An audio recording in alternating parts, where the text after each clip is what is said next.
This program may contain material that is not suitable for all audiences. Parental discretion is advised.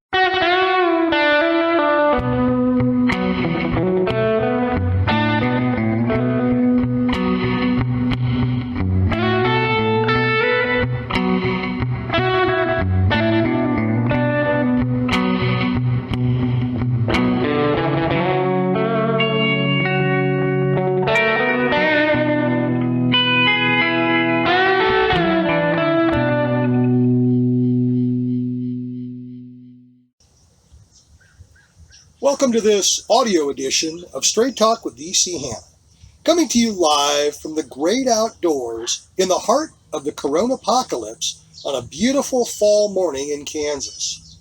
The sun is shining, the birds are singing, occasionally a dog barks, you might hear a siren in the background. It's a beautiful day. It's the kind of day that makes a fella think about what used to be. I'm smoking a cigar this morning. This is a Monte Cristo Nicaragua Series Toro, and drinking a big ass cup of black coffee. What a beautiful thing. And I am in a nostalgic mood. I'm thinking back on the before times. Before March of this year. We're now 6 months into 2 weeks to flatten the curve. And things have changed, my friends. Things have changed. The face panty is now not only legal necessity, but a fashion statement. I'm not wearing face panties while I'm smoking my cigar, by the way, just so you know. But I am feeling nostalgic about the days before face coverings, lockdowns, capacity limits, and fear. Fear in the eyes of people. You know, at the beginning of the coronapocalypse, I made a lot of jokes here on Straight Talk and out in the real world. I talked about coronapotamuses driving around Walmart on their carts with their face masks, chasing down mask offenders. I wrote about Karens. I talked about Karens.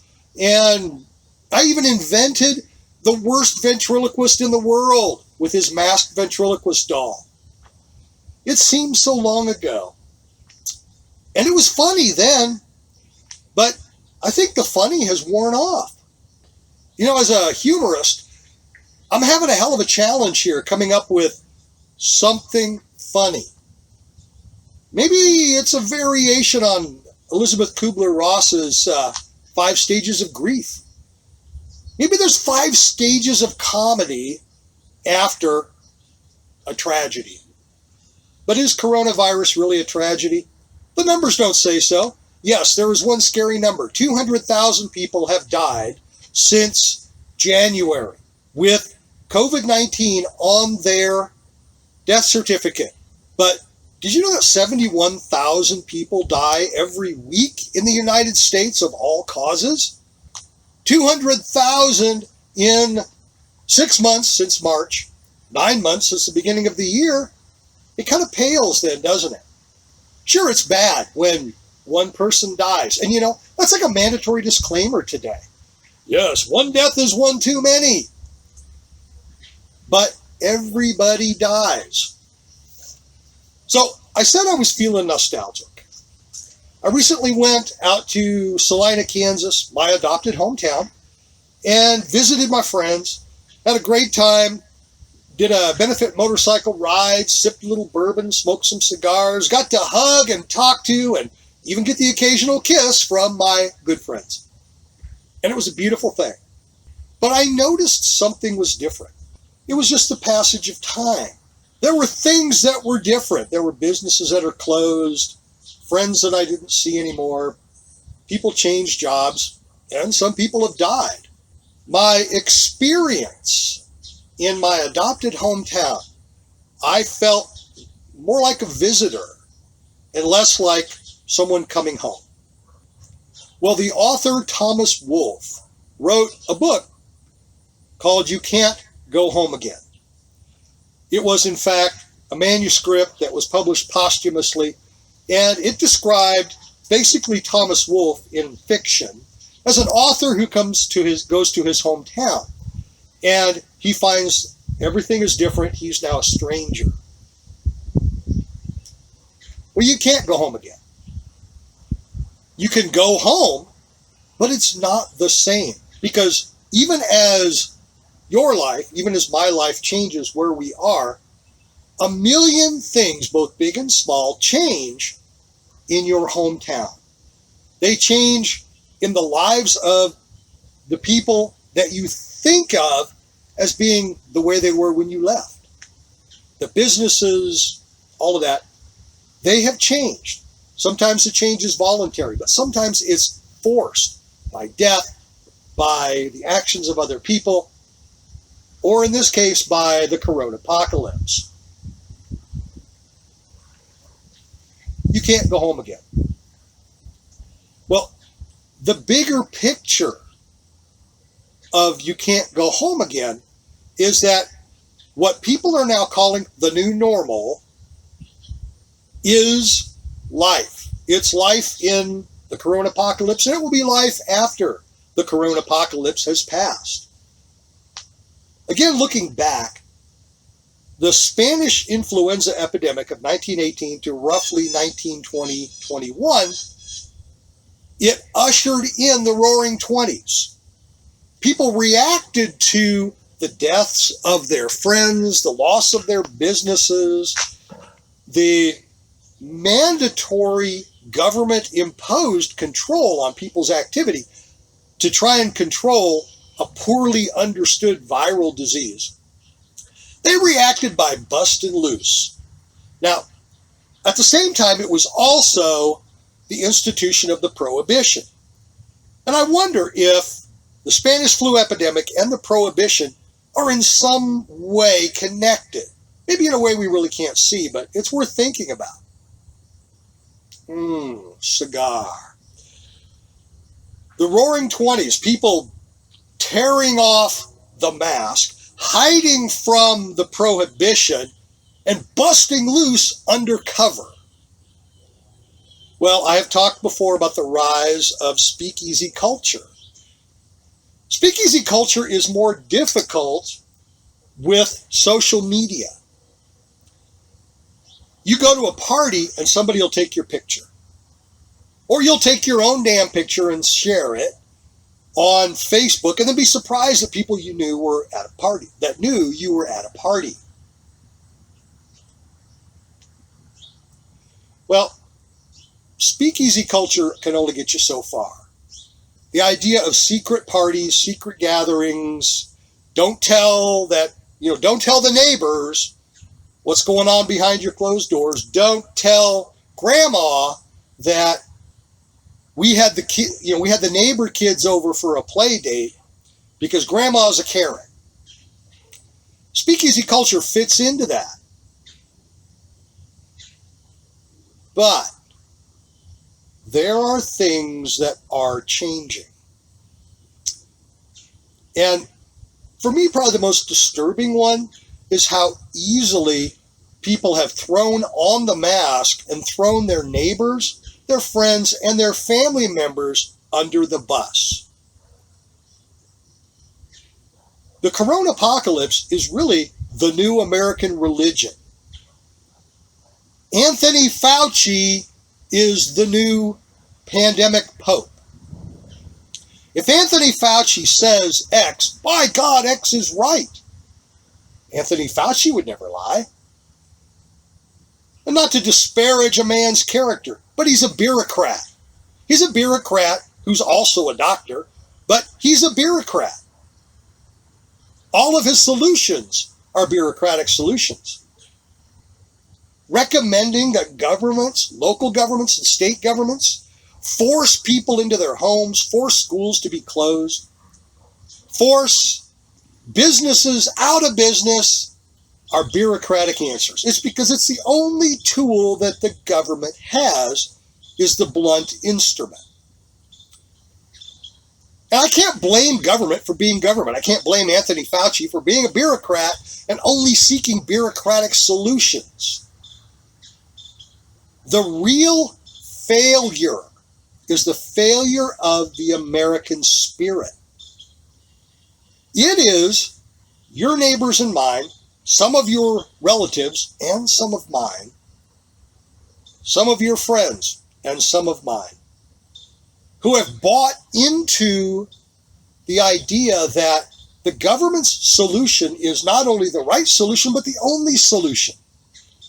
People can't be counted on to think of themselves and their best interest, their children and their children's best interest. Therefore, the government must do it for them. The government must force them, under threat of arrest, to do what the Karens and the government think is right. You can't go home again. This genie is out of the bottle. The idea of rugged individualism, of can-do spirit, even our traditional spirit of rebellion, it's been bottled up, it's been put away. It is demonized. Living the outlaw life, as much fun as it is truly the outlaw life. And let me point out the difference here.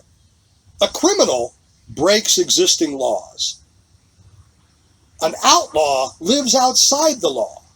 Sometimes the acts of an outlaw are illegal because an act has been made against the law.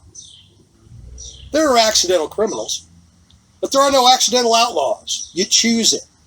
I am unmasked. The only time you'll see me wearing face panties is in my job out of respect for my employer who has asked me to do it. And when I go to a shop and the shop owner's property rights apply, the shop owner has the right to limit who and how comes into his store. The shop owner has the right to say, you may come into my shop if you put on the face panties. And I respect that. Or I do not go into the premises. It's one of the principles of libertarianism that we respect private property rights and the property rights of business owners. But out in public, in gatherings, I don't worry about it. If I haven't already caught it, I will. If I have caught it, I've gotten over it. And I can proceed with life.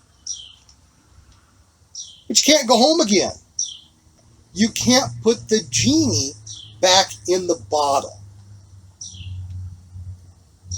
The America that we knew, where people looked to themselves, to their family, to their friends, to their community groups, before they looked to government, it's pretty much gone. People like me are definitely in a distinct minority. People who depend upon and who demand the government to take care of them are now the majority. I watched the presidential debate the other night. Did you? What an absolute circus. This is a mess, brothers. It's a mess. I'm not going to get into the politics of it, except to say I am proud to be a libertarian, and I'm happy that I'm not voting for either one of those bozos.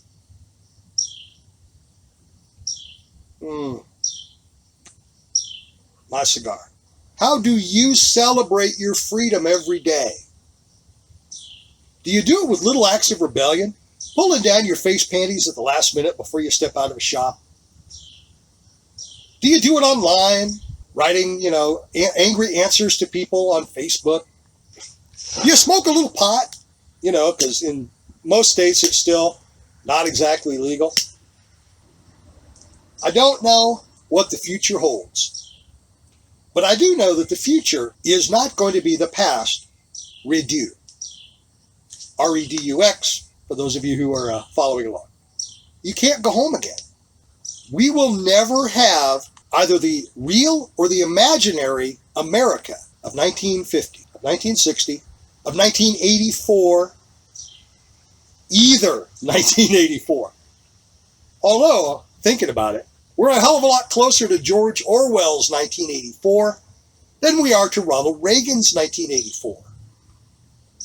You might want to gnaw on that a little bit.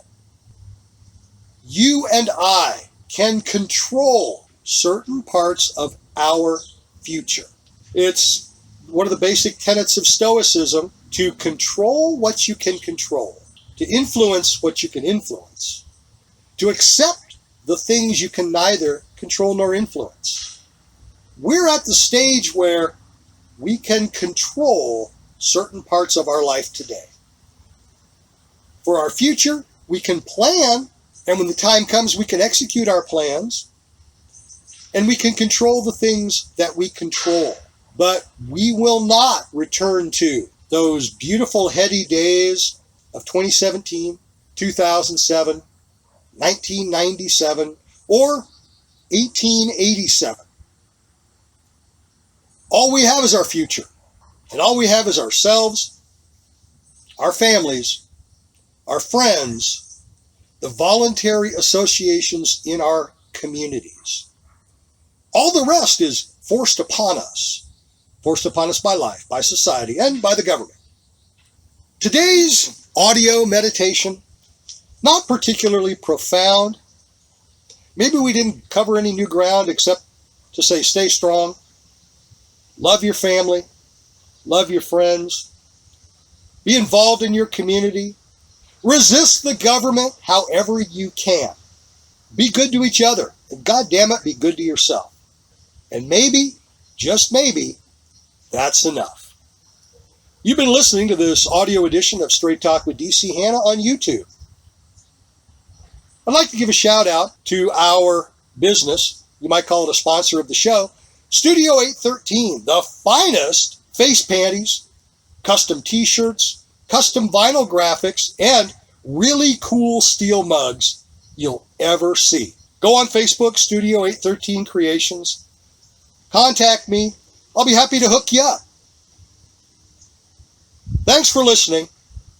I'll talk to you next time. To my family and my friends, I love you. Stay strong, and I will talk to you again soon.